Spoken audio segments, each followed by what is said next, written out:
Halo teman-teman, selamat datang lagi di Engman. Nah teman-teman, sekarang kita berada di sesi Q&A lagi nih teman-teman, dan kita akan melanjutkan pembahasan kita mengenai water influx model atau aquifer model. Di pembahasan-pembahasan sebelumnya, kita sudah membahas beberapa metode, misalnya pot aquifer, shield to Weiss, kemudian ada Hurst Modified Steady State Model, dan pada video kali ini kita akan membahas salah satu model yang cukup populer, yaitu Carter-Tracy Aquifer Model. Oke, langsung saja kita lihat problemnya. Nah, di sini kita sudah punya data reservoir maupun data aquifer, teman-teman. Kita punya data radius, thickness atau ketebalan dari reservoir maupun aquifer. Nah, di sini teman-teman bisa melihat untuk radius aquifernya dinyatakan tak hingga, artinya kita asumsikan aquifernya ini besar sekali dibandingkan reservoirnya nih teman-teman. Kemudian kita juga disediakan data permeability dari reservoir dan aquifer, porosity, viscosity, oke, dari waternya ya teman-teman untuk di reservoir maupun di aquifernya. Kemudian juga ada compressibility dari water dan compressibility dari batuan, batuan reservoir dan batuan aquifer.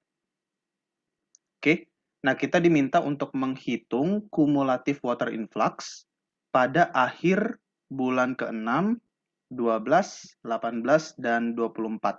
Oke, sampai 2 tahun nih kita diminta untuk menghitung kumulatif water influx. Dan kita juga punya beberapa data, yaitu boundary pressure. Jadi boundary pressure ini adalah pressure di antara reservoir dengan aquifer. Jadi di interface-nya ya teman-teman. Ini juga biasa kita kenal dengan istilah PE atau external pressure. Kadang-kadang bisa juga kita anggap sebagai reservoir pressure, walaupun tidak sepenuhnya benar ya teman-teman. External pressure bukanlah reservoir pressure, tapi kadang-kadang asumsi itu dipakai gitu ya untuk tujuan practical. Oke teman-teman, kita sudah punya datanya, dan kita langsung saja membahas strateginya untuk memecahkan solusi dengan metode Carter-Tracy. Nah, of course, first thing first, kita list semua datanya, data reservoir, data aquifer, dan juga data tekanan. Nah, di sini bulan kesekian sudah kita konversi menjadi hari, oke? Karena nanti perhitungan kita akan basisnya itu adalah hari. Nah, strateginya untuk solusinya, pertama kita tentukan dulu total compressibility-nya. Oke, total compressibility di aquifer ya teman-teman. Kemudian, step kedua kita akan menentukan water influx constant. Oke, dengan rumus yang kita sudah punya di sini. Jadi B, water influx constant, adalah 1,119 dikali porosity dari aquifer, total compressibility yang sudah kita hitung dari step 1, RE di sini adalah radius dari reservoir, RE kuadrat, dan juga ketebalan dari aquifer. Setelah dari step 2, kita berangkat ke step 3.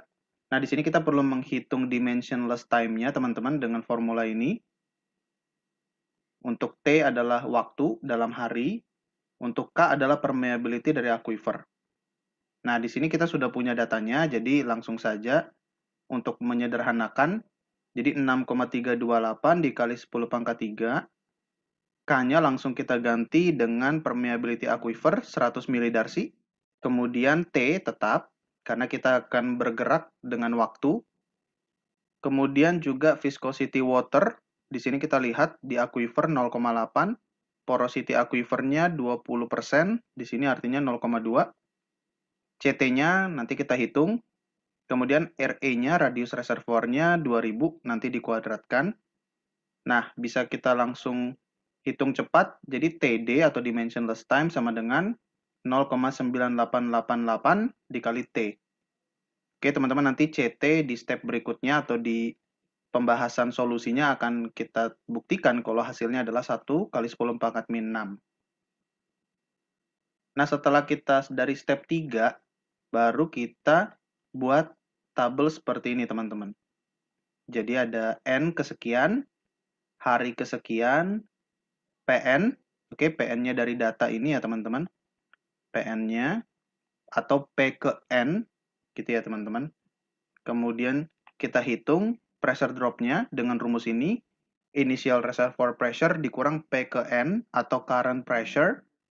Kita taruh di kolom yang ini. kemudian terakhir kolom TD. Nah, TD-nya ini akan kita hitung dengan menggunakan rumus yang sudah kita turunkan di step 3. Dari step 4, kita hitung di step kelima, yaitu adalah PD dan PD aksen. Oke, atau dimensionless pressure dan derivatif dimensionless pressure. Nah, kita taruh di tabel, kita sediakan kolom-kolomnya, kolom PD dan kolom PD aksen.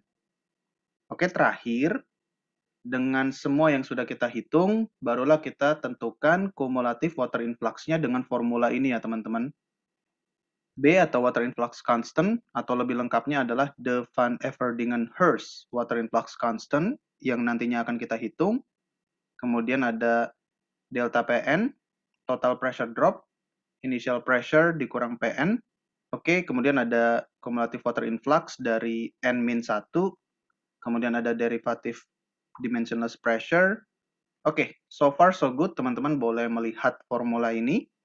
Oke, data sudah siap, strateginya sudah solid, kita langsung saja untuk memecahkan problemnya. Nah, untuk step yang pertama, kita akan menentukan total compressibility atau CT. Rumusnya ini. Oke, ini adalah CT pada aquifer, yang sebenarnya adalah compressibility dari water, ditambah compressibility dari batuan di aquifernya. Oke, kita dapat 1 kali 10 pangkat min 6, PSI pangkat min 1. Oke. Kemudian kita hitung water influx constant dengan rumus 1,119 dikali porositas dari aquifer. Oke, di sini 20%. Kita jadikan fraction dengan kita bagi 100. Oke, kemudian kita kali total compressibility yang sudah kita hitung dikali radius reservoir 2000 pangkat 2. Dan terakhir kita kali dengan ketebalan aquifer 25 feet. Alright. Oke, jadi sudah kita tentukan di sini. Oke, jadi misalnya kita ubah menjadi seperti ini, teman-teman. Nah, jadi B sama dengan 22,38 atau 22,4 barel per PSI. Kemudian, kita calculate corresponding dimensionless time. Di sini kita sudah bahas sebelumnya. Oke, dengan CT adalah 1 kali 10 pangkat min 6. Semua parameter, porosity, viscosity water, radius reservoir sudah kita input, dan kita dapat rumus cepatnya. Dimensionless time adalah 0,988 dikali time. Oke, kemudian langsung kita ke step 4. Nah, di sini kita perlu menghitung delta PN, yaitu initial reservoir pressure, dalam hal ini 2500, dikurang P ke N atau current pressure. Langsung kita hitung. 2500 reservoir pressure initial kita kunci. Oke, kita tekan F4 untuk kita kunci karena akan kita gunakan berkali-kali. Dikurang current reservoir pressure. Enter. Oke. Kita dapat delta PN. Kemudian langsung kita hitung TD dengan rumus ini ya teman-teman. 0,988 dikali waktu.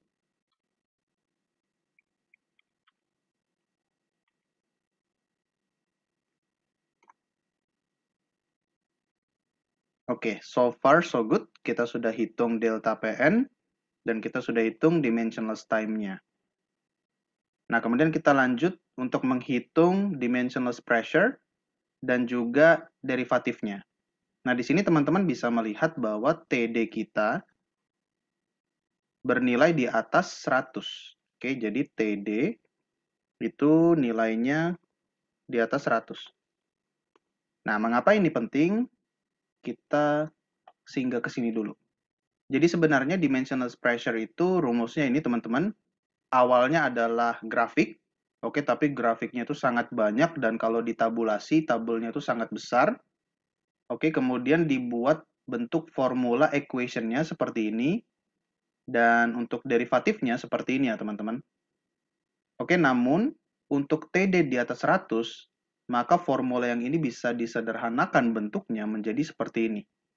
Jadi dimensionless pressure adalah 0,5 dikali logaritmik natural dari TD plus 0,80907.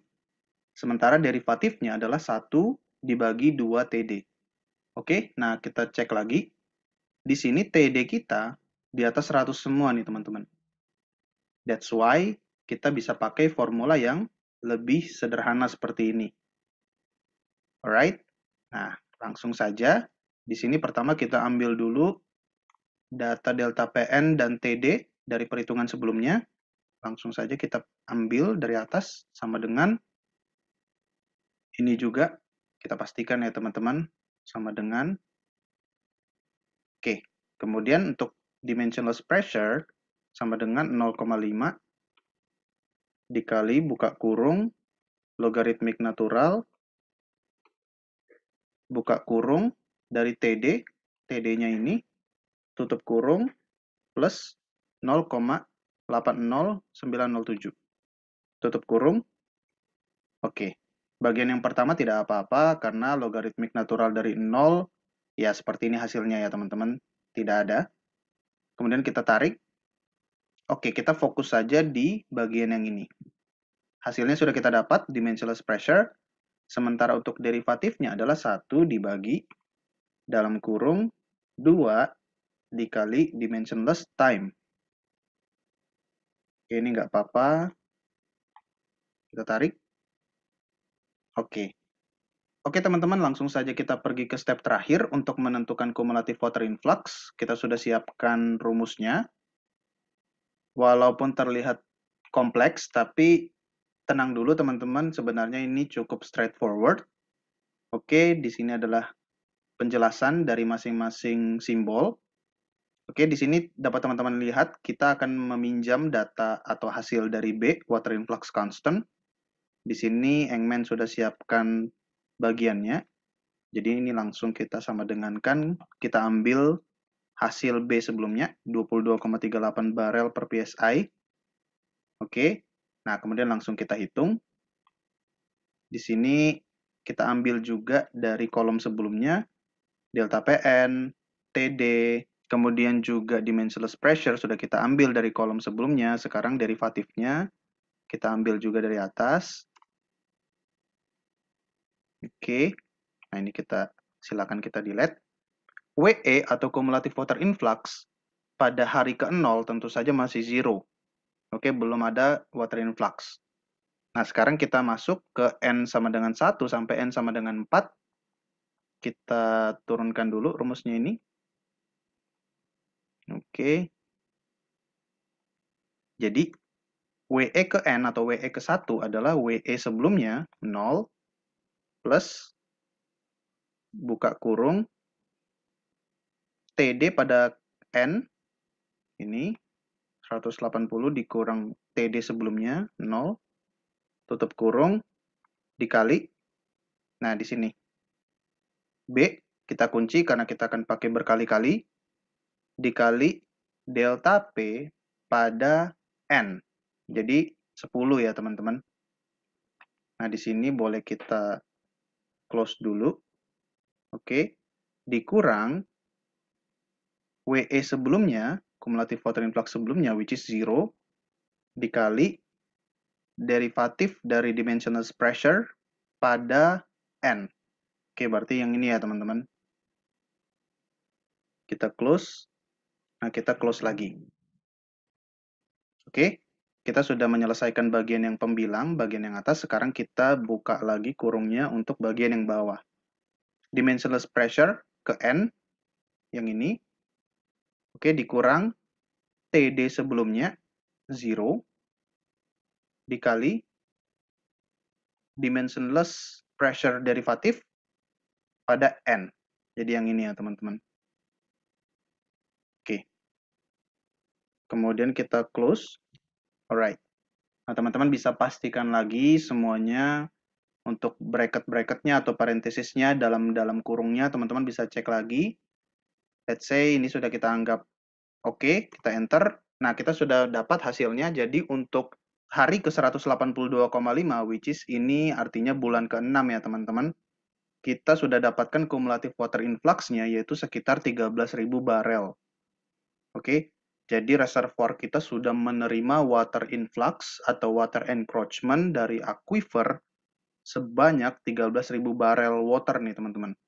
Oke, nah formula kita sudah cukup oke, jadi untuk waktu-waktu berikutnya tinggal kita tarik. Alright, oke teman-teman, nah silakan teman-teman mengecek lagi formulanya, tapi Eggman sudah cukup confidence dengan hasil perhitungan kita. Jadi pada hari ke-730, which is ini adalah tahun kedua, kita sudah menerima cumulative water influx sebanyak sekitar 220.000 barel water. Oke teman-teman, jadi coba kita rekap lagi. Kita sudah dapat data reservoir maupun data aquifer. Kita sudah punya data radius, thickness, permeability, porosity, viscosity, dan compressibility. Kita juga punya data boundary pressure di masing-masing waktunya. Oke, dari sini kita sudah siapkan semua strateginya step by step, menghitung total compressibility, water influx constant, dimensionless time. Oke, teman-teman, kemudian ada juga dimensionless pressure dan derivatifnya. Dan dari semua yang sudah kita hitung, barulah kita menentukan water influx constant di setiap waktunya. Oke teman-teman, so far so good dan memang sudah selesai ya teman-teman pembahasan kita untuk model aquifer dengan metode Carter-Tracy. Di next video kita akan membahas satu model lagi yaitu model Vetkovich untuk modeling water influx atau modeling dari aquifer. Oke teman-teman, semoga materinya bermanfaat. Jangan lupa untuk subscribe, like, dan share ke teman-teman kalian yang membutuhkan. Dan ketahuilah teman-teman, setiap support sekecil apapun dari kalian itu sangat berarti buat Engman untuk terus berkarya dan berbagi dan belajar bareng-bareng dengan teman-teman semua. Oke teman-teman, thank you for watching and see you.